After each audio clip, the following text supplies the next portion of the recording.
आदाब नाजरीन, आइए देखते हैं 6 अगस्त की टॉप हेडलाइंस। तेलंगाना में 5 दिनों तक बारिश के आसार, महकमे मौसमियात ने जारी किया बयान। तेलंगाना में कई जगहों पर कई मुकामात पर अगले 5 दिनों तक हल्की से दरमियानी बारिश या गरज के साथ बूंदे बांदी पड़ने के आसार है। महकमे मौसमियात मरकजी IMD ने हफ्ते को ये इत्तला दी। रियासत में जुनूबी मगरिब मानसून कमजोर रहा है।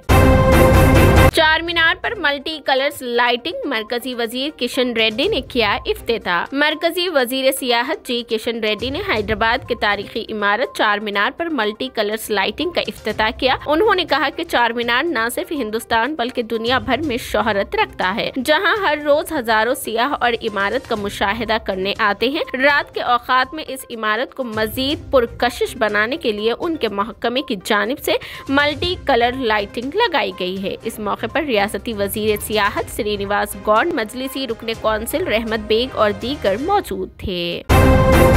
बाबरी मस्जिद की तरह ज्ञानवापी पर भी खदशात, असदुद्दीन ओवैसी जिसका वीडियो हुआ जारी। बैरिस्टर असदुद्दीन ओवैसी सदर कुल हिंद मजलिस इत्तेहादुल मुस्लिमीन व रुकन पार्लियामेंट हैदराबाद ने खदशा जाहिर किया है कि ज्ञानवापी मस्जिद के सर्वे रिपोर्ट के बाद ये खदशा है कि बीजेपी और RSS की जानिब से कहानियां शुरू कर दी जाएगी। वो आज दारुसलाम में प्रेस कॉन्फ्रेंस से खिताब कर रहे थे। उन्होंने हवाला देते हुए कहा कि हाल ही में चीफ मिनिस्टर उत्तर प्रदेश योगी आदित्यनाथ ने कहा था कि इमारतों की दीवार पुकार पुकार कर कह रही है। असदुद्दीन ओवैसी ने कहा कि उन्हें खदशा है कि बाबरी मस्जिद की तरह यहाँ भी मसाइल शुरू ना हो जाए। सदर मजलिस ने मजीद कहा कि ज्ञानवापी के सर्वे के बाद भी मस्जिद का करैक्टर बरकरार रहेगा या उसे बदला जाएगा, इस बात पर तवज्जो देने की जरूरत है। कम उम्र लड़की पर कुत्तों का हमला, वीडियो हुआ वायरल। रियासत उत्तर प्रदेश के गाजियाबाद में एक कम उम्र लड़की पर आवारा कुत्तों ने हमला कर दिया। स्कूल से घर लौटने वाली एक लड़की पर 6 कुत्तों ने हमला कर दिया। खुशकिस्मती की बात यह है कि वहां से गुजरने वाले एक शख्स ने कुत्तों को भगाकर उस बच्ची की जान बचाई। ये वाकया राजनगर एक्सटेंशन के एक सोसाइटी में पेश आया। कुत्ता जब बच्ची पर टूट पड़े तो वो रोने लगी और इधर उधर दौड़ते हुए उसने कुत्तों से बचने की कोशिश की, लेकिन कुत्ते उसका पीछा करते रहे। कुत्तों ने भौंकते हुए बच्ची को चारों तरफ से घेर लिया था। इस दौरान एक मोटरसाइकिल सवार ने जो वहां से गुजर रहा था उसने कुत्तों को भगाया और लड़की की जान बचाई। तेलंगाना असेंबली इजलास का आज आखिरी दिन, चीफ मिनिस्टर की जानिब से अहम ऐलानात की तवक्को। तेलंगाना कानून साज कौंसिल का आज इजलास आज खत्म होगा। इजलास के चौथे और आखिरी दिन यानी आज दोनों ऐवानों में रियासत तेलंगाना की तरफ से हासिल की गई पेशरफ्त पर मुख्तसर मुबाहिस होंगे। चीफ मिनिस्टर KCR इस पर कलीदी तकरीर करेंगे। इम्कान है कि वो गुज़िश्ता 9 साल के दौरान हासिल करदा कामयाबियों का तफसीली तौर पर जिक्र करेंगे और कई अहम ऐलानात की भी तवक्को है। समझा जाता है कि अनकरीब मुनक़िद होने वाले असेंबली इंतखाबात के पेश नजर इजलास आखिरी सेशन भी हो सकता है। शिकागो में फाका कशी पर मजबूर हैदराबादी लड़की सैयदा मिनहाज को हिंदुस्तान वापस भेजने के इक़दाम। हिंदुस्तानी कौंसिल खाने की जानिब से अमेरिका के शहर शिकागो में फंसी हुई बेयार व मददगार हिंदुस्तानी लड़की की मदद के लिए इक़दामात का आगाज कर दिया है। हफ्ते के रोज कौंसिलेट जर्नल ऑफ इंडिया ने हैदराबाद से ताल्लुक रखने वाली नौजवान लड़की सैयदा मिनहाज जैदी को अमेरिका के शहर शिकागो से हैदराबाद लाने के लिए कोशिशें शुरू कर दी है।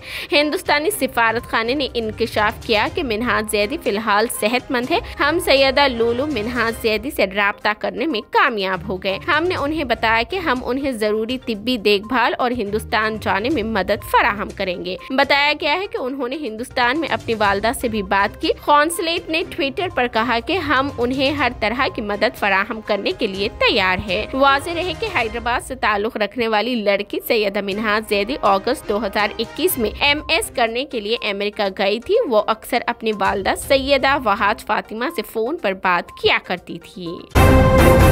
चंद्रयान 3, उम्मीद है कि हम कुछ नया तलाश करेंगे। इंडिया का तारीखी मिशन चांद की मैदार में हुआ दाखिल। इंडिया की खलाई एजेंसी ने कहा कि चंद्रयान 3 चांद की मैदार में दाखिल हो गया है। चंद्रयान 3 मिशन एक खलाई फ्लाई जहाज चांद गाड़ी और रोवर के साथ 14 जुलाई को चांद की जानिब भेजा गया था। ये मिशन 23 या 24 अगस्त को चांद की सतह पर अपनी चांद गाड़ी और रोवर उतारने की कोशिश करेगा। अगर ये मिशन कामयाब हो गया तो इंडिया दुनिया का वो पहला मुल्क होगा जो चांद के कुतुब जुनूबी हिस्से पर उतरेगा। चांद के इस हिस्से के बारे में अब तक सबसे कम मालूमात इकट्ठी की जा सकी है। यूं इंडिया दरअसल अमेरिका, साबिका सोवियत यूनियन और चीन के बाद चांद पर कामयाबी से उतरने वाला चौथा मुल्क बनेगा।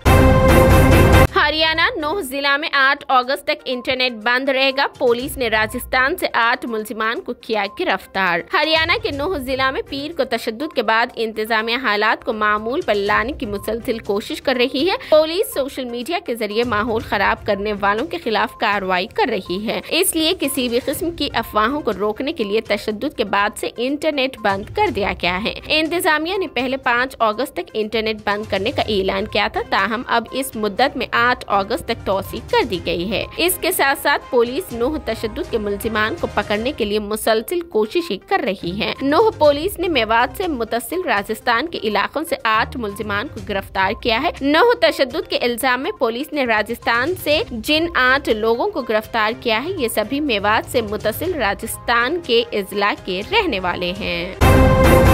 MLC कविता ने कौंसिल में सरकारी स्कूल के तलबात से की मुलाकात। Government high school Banjara hills की 8वीं जमात की तालिबात ने हफ्ते को रियासती कानून साज कौंसिल की कार्रवाई देखी। तलबा ने BRS MLC के कविता से भी मुलाकात की और उनके साथ बातचीत की और अपने तजुर्बात से आगाह किया। कविता ने तलबा को कौंसिल की कार्रवाई के बारे में आगाह किया और ऐवान के बारे में कुछ कीमती मालूमात शेयर की। कविता उन्हें कौंसिल के चेयरपर्सन घट्टा सिकंदर रेड्डी के चैम्बर में भी ले गई, जहां उन्होंने उनसे बातचीत की। तलबा अपने तजुर्बे से बहुत खुश थे और कौंसिल के अहाते में गुजारे गए हर लम्हे से लुत्फ अंदोज हुए।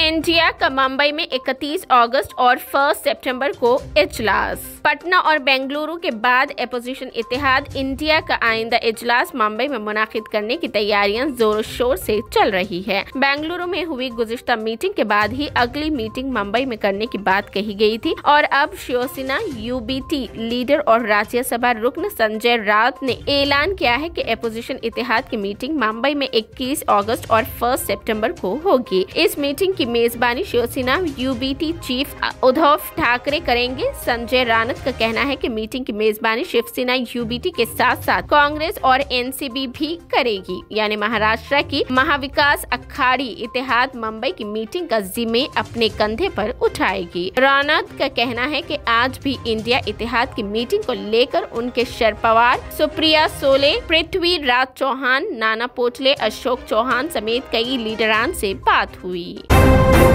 तारक मेहता का उल्टा चश्मा, सीएम मोदी को शिकस्त, शैलेन लोधा को मुआवजे की अदायगी। बच्चों से लेकर बूढ़े तक सीरियल तारक मेहता का उल्टा चश्मे को जोशो खरोश से देखते हैं, लेकिन पिछले कुछ दिनों से सीरीज में कई उतार चढ़ाव आई है, जिसकी वजह से ये सिलसिला बहस का मौजू बन गया है। सीरियल के कई अदाकारों ने प्रोड्यूसर सीएम मोदी पर संगीन इल्जामात लगाए थे। यही नहीं, 14 साल तक सीरियल में तारक मेहता का किरदार अदा करने वाले शैलेन लोधा ने भी मोदी पर मुआवजा न देने का इल्जाम लगाते हुए सीरियल छोड़ दिया। शैलेन लोधा ने इंसाफ हासिल करने के लिए कानून का सहारा लिया। वाजबात की अदम अदायगी पर प्रोड्यूसर्स के खिलाफ भी मुकदमा दर्ज कराया गया। इत्तलात के मुताबिक शैलेन लोधा अदालत में मुकदमा जीत गई है। सीएम मोदी ने डिमांड ड्राफ्ट के जरिए शैलेन लोधा को तस्फिया की शराइत के मुताबिक 1,05,84,000 की रकम दी है। शैलेन ने अप्रैल 2022 में सीरियल तारक मेहता का उल्टा चश्मे को अलविदा कह दिया था। उस वक्त पर मुआवजे की अदम अदायगी की वजह से शैलेन लोधा ने national committee law tribunal NCLT से रुजू किया और शैलेन ने ये मुकदमा जीत लिया।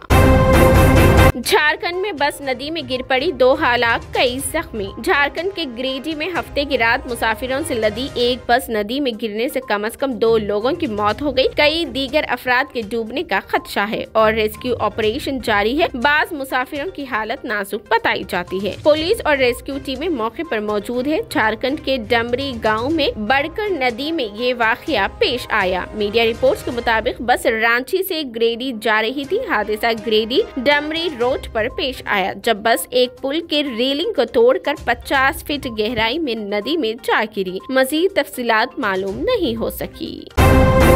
हिंदुस्तान की चावल बरामद पर पाबंदी से अरब दुनिया परेशान। हिंदुस्तान की चावल की कई इक़साम की बरामद पर पाबंदी लगाने के बाद दुनिया भर में हलचल है। अमेरिका से सऊदी अरब और कनाडा तक हिंदुस्तानी चावल की लूट मच गई है। लोगों ने अपने बावर्ची खानों में हिंदुस्तानी चावल की जखीरा अंदोजी कर ली है। सुपर स्टोर्स पर चावल का खत्म होता स्टॉक सबको परेशान कर रहा है। कई मुल्कों में सुपर स्टोर्स में चावल की लूट मार देखी गई है। आपको बता दें कि वज़ीर आज़म नरेंद्र मोदी ने फसल की कम पैदावार के बाद अगले साल अहम कौमी इंतखाबात से कबल मुकामी कीमतों को मुस्तहकम करने के लिए गैर बासमती सफेद चावल की बरामद पर पाबंदी लगा दी थी। हिंदुस्तान दुनिया का सबसे बड़ा चावल बरामद करने वाला मुल्क है और उसके कुल चावल की बरामद में गैर बासमती का हिस्सा तकरीबन 1/4 है। इस पाबंदी के बाद दुनिया भर से अफरा तफरी की खबरें मिल रही है। अमेरिका और कनाडा के साथ यूरोप पर उसका असर नजर आ रहा है, जबकि आलम अरब में भी बेचैनी देखी गई है। चावल के शौकीन अब जखीरा अंदोजी कर रहे हैं। ये थी 6 अगस्त की top headlines. TVN 99 news channel को लाइक करें, शेयर करें, सब्सक्राइब करें और फेसबुक पर फॉलो करना बिल्कुल ना भूलें।